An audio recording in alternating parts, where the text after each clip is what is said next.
Olá pessoal, como vocês estão? Hoje no Fio Guia vamos fazer o segundo vídeo da série sobre perguntas que um médico deve fazer antes de aceitar o seu primeiro trabalho. E o tema de hoje é estrutura. Para começar, a nossa primeira pergunta sobre estrutura é onde é o lugar que você vai trabalhar, né? Isso faz a gente pensar sobre qual que é a distância da sua casa para aquele lugar, qual que é a distância daquele lugar para um serviço de referência. Por quê? Porque você pensa, esse local é perto da minha casa, então o meu tempo de deslocamento é menor, eu vou ganhar mais tempo. Esse local é longe da minha casa, meu tempo de deslocamento é maior, eu vou gastar mais para ir trabalhar lá. Então você pode pensar da ótica de ganhar tempo e deixar de gastar mais dinheiro. Além disso, você também vai pensar na distância daquele local até um serviço de referência. Por que serviço de referência? Digamos que seja um plantão na porta, qual que é a distância daquele seu hospital que você está trabalhando até o serviço de referência que você faz encaminhamento? Por exemplo, eu estava trabalhando numa cidadezinha que era 80 quilômetros de Goiânia. E um dia chegou um paciente lá que foi esfaqueado no pescoço. Então, eu tive que fazer o transporte dele lá da cidade onde eu estava até o serviço de referência por 1 hora, né? Que era o tempo que demorou a ambulância até lá. Então, eu tive que manter ele ali estável por essa 1 hora. Então, é um ponto que você pensa, pô, o local que eu vou pegar é muito longe desse serviço terciário? Será que dá para eu manter caso aconteça um caso desse? Então, saber onde é, você pensa um pouco nesse ponto. Um outro ponto importante quando se fala do local tem Wi-Fi nesse serviço? Poucos locais que você vai estar trabalhando vai ter Wi-Fi, um Wi-Fi que funciona dignamente. Ou se o sinal do seu celular for bom. Porque, assim, muitas das vezes a gente acabou de formar e a gente ainda é um pouco inseguro para fazer as coisas. O fato de assumir, né, a responsabilidade da conduta ser totalmente sua é uma coisa que demanda ali um período de tempo pra gente adequar. E até, às vezes, hoje, vai ter algumas perguntas que você não vai saber responder. Tem gente que formou 10 anos e tem determinadas coisas que ele não vai saber tratar. E é normal. Então, a gente tem que ter uns pontos de referência. Um deles às vezes, criar um grupo no WhatsApp ali, né, com os amigos. Eu fiz isso quando eu formei, né? A gente criou um grupo com nossos amigos e todas as dúvidas que a gente tinha no plantão a gente mandava lá. No começo eram muitas dúvidas. Hoje, de vez em quando, aparece uma lá. Mas a gente ia se ajudando. Porque 14 cabeças pensava melhor que uma cabeça só. Então, é importante ter internet para você ter esses auxílios. Às vezes, um médico mais experiente que possa te ajudar. Ou até, às vezes, um aplicativo de celular que te dá um direcionamento de condutas. Para tal coisa eu posso fazer tal coisa. Às vezes até para ver um medicamento, porque o medicamento que tem disponível naquele local, talvez não é o medicamento que você está acostumado a usar. Então, você vai precisar procurar um medicamento que tenha uma função similar. E os aplicativos, até o próprio Google, serve para isso. E existem, por incrível que pareça, muitos locais, inclusive dentro das capitais, que não pegam sinal de internet. No interior, é claro, é mais fácil a gente pensar sobre isso, porque às vezes o sinal do celular não pega, às vezes a cidade é muito remota, mas também existe dentro da própria capital hospitais, que dentro do hospital a parede é tão grossa, ele já é tão antigo, que o sinal de telefone de determinadas operadoras não pega. Eu passei por isso dentro da cidade de São Paulo. Pois é. E isso também faz pensar principalmente na checagem de doses, né? Porque muitas vezes a gente sabe doses de alguns medicamentos, mas igual você disse, tem medicamentos que não tem. Então, a internet acaba sendo um grande amigo pra gente na checagem de doses. Você pode ser seguro quanto for, quanto a conduta, mas às vezes checar doses é difícil. Esse é um computador que guarda todas as doses. Entramos também na outra pergunta, que seria sobre se é um hospital da rede pública ou um hospital da rede privada, que também está bem associada a essa questão de estrutura. Isso te dá uma referência totalmente diferente. Quando a gente pensa no hospital privado, a primeira coisa que a gente vai pensar é que lá vai ter um arcabouço de recursos, né? Lá vai ter uma quantidade maior de recursos para você.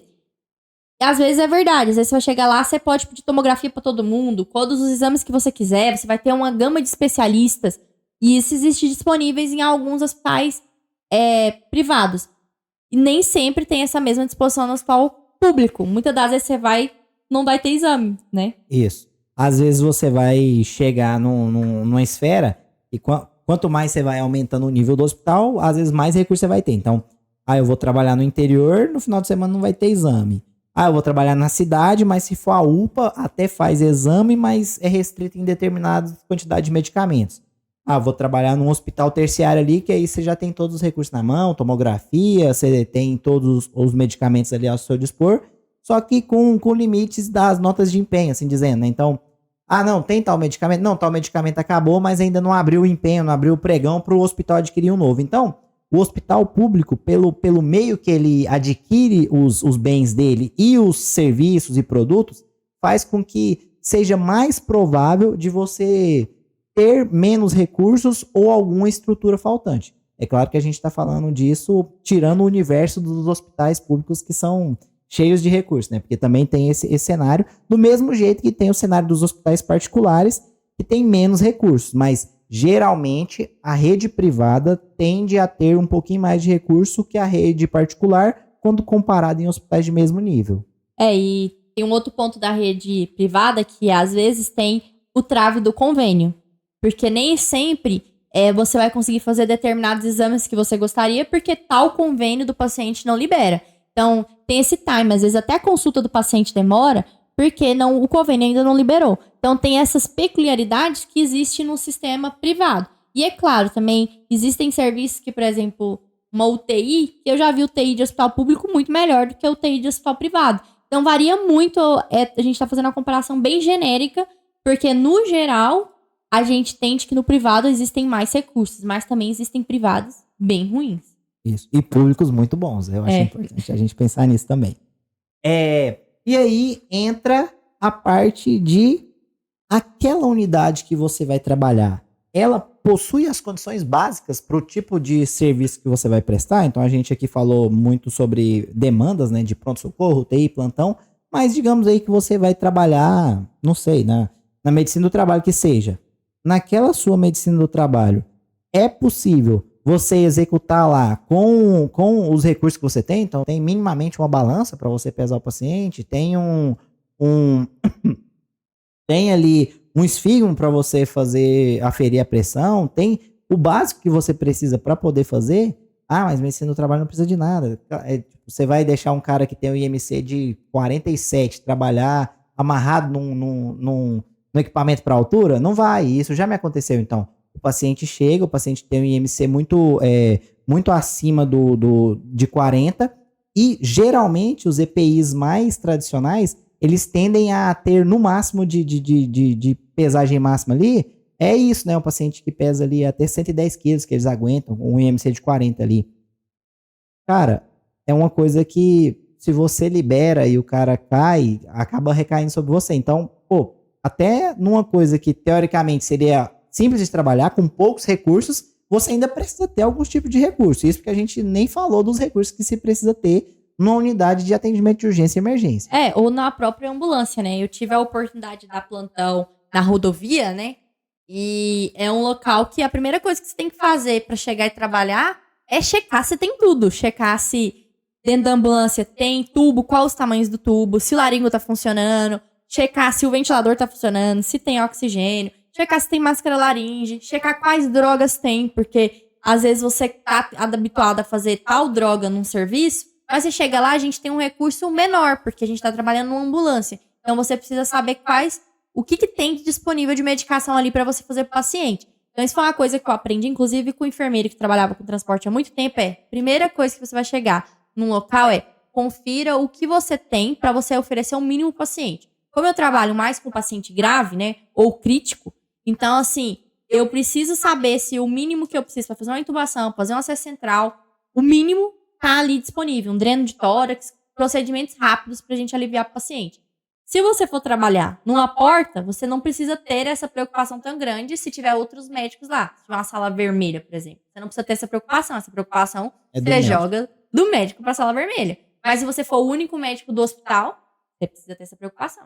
Isso. E aí, você vendo essa parte de condições básicas, você passa para a próxima parte, que seria a parte de estrutura. Então, tem o mínimo? Não, tem o mínimo. E a estrutura? Ela consegue te oferecer aquele mínimo. Eu fiz aqui, ó, agora eu entubei, eu peguei o acesso, tinha tudo que eu precisava, mas agora eu tenho que transportar. Tem ambulância para você transportar? Então, passou ali do mínimo, você olha se a estrutura básica vai poder te auxiliar. Ah, não, eu entubei, beleza. Tem ventilador? Não, vou ter que ficar ambulando o cara. Eu entubei o cara lá e vou ficar 2 horas Ou a com ele no régua não ambu. funciona. Pois é, então, às vezes tem até o mínimo, mas a estrutura não tá tão adequada. Então, eu acho que a estrutura também é um ponto que você tem que pensar associado a esse mínimo. E na questão de estrutura, a gente também pensa na localização do hospital. Muitas vezes a gente entra no hospital e fala assim, cara, quem planejou esse hospital? Por que a sala de emergência é no final do corredor e o paciente vai demorar tanto tempo para chegar lá, sendo que é a emergência, né? O hospital é de emergência. Então, a estrutura também vai te fornecer circunstâncias de trabalho melhor. E aí a gente pensa em outra questão, sobre se existem profissionais necessários naquele local, né? Por quê? Quando a gente pensa nos profissionais cara, eu entubei um paciente, mas eu sei mexer no ventilador para colocar o paciente no ventilador, você sabe fazer os parâmetros básicos? Ou tem um fisioterapeuta no serviço. Então, quando tem um fisioterapeuta, ele já te auxilia ali naquelas coisas. Tem um enfermeiro ou não? Você tá ali num serviço que só tem você e um técnico de enfermagem. É um serviço lidado de uma forma diferente do que se você tivesse um enfermeiro para triar o paciente, para organizar ali o próprio ambiente de trabalho. Então, você saber se você tem uma equipe multi com você trabalhando é extremamente importante também. E aí entra, assim, a ideia que a gente queria trazer aqui, né? Que se possível, conheça o seu local de trabalho antes de você trabalhar lá. Muitos desses pontos que nós falamos, você vai saber, às vezes, indo lá e olhando, né? Então, eu cheguei aqui, não, meu Wi-Fi tá pegando aqui, não é tão longe da minha casa, tem lugar para mim parar o carro, tem lugar para mim dormir, tem comida para mim aqui, não, a sala vermelha tá tudo certinho, tem tal e tal medicamento, eu vou precisar saber tal e tal dose, se chegar um caso assim, aqui tem ventilador, tem tudo, tem ambulância. Então, conheça o local. Se você conhecer o local, vai te dar uma segurança muito maior do que você ser pego de surpresa lá e não saber o que tem, o que não tem, onde fica cada coisa. E aí tem um outro conselho que ele vai ser um conselho de todos os vídeos, que sempre tente conversar com alguém que já trabalhou no serviço. Nem sempre você vai ter esse recurso, porque às vezes você pega um plantão no grupo e não conhece ninguém daquele local. Mas se conhecer, pergunta como que é, sabe? Porque nem sempre o plantão que está sendo passado, ele vale a pena. Isso, e sabendo desse conselho aí de conversar com a pessoa, né? Você pode tirar suas dúvidas de demandas mais comuns e às vezes até se preparar um pouco antes. Isso.